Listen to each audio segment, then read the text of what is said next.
Sebanyak 70% pengelola hotel dan restoran di Indonesia saat ini berada di ambang krisis. Ancaman pemutusan hubungan kerja atau PHK massal membayangi para pekerja di sektor ini.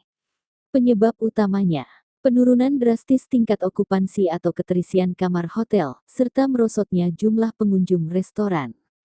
Kebijakan efisiensi anggaran dari pemerintah pusat dan daerah menyebabkan pembatalan banyak acara dan kegiatan MICE, Meeting, Incentive, Convention, and Exhibition, yang selama ini menjadi sumber utama pendapatan hotel.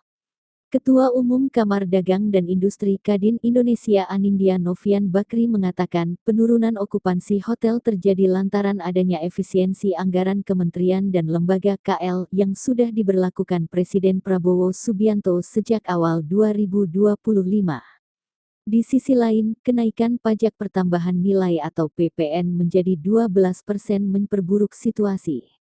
Masyarakat mengurangi konsumsi, dan wisatawan enggan mengeluarkan biaya lebih.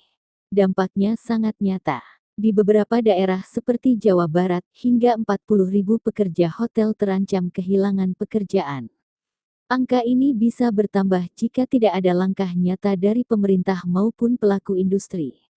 Meski begitu, pelaku industri mencoba bertahan dengan berbagai inovasi dan kolaborasi, seperti menggandeng UMKM dan mengembangkan pasar wisatawan umum. Jika tidak segera direspons, ancaman PHK massal ini bisa menjadi pukulan telak bagi sektor pariwisata dan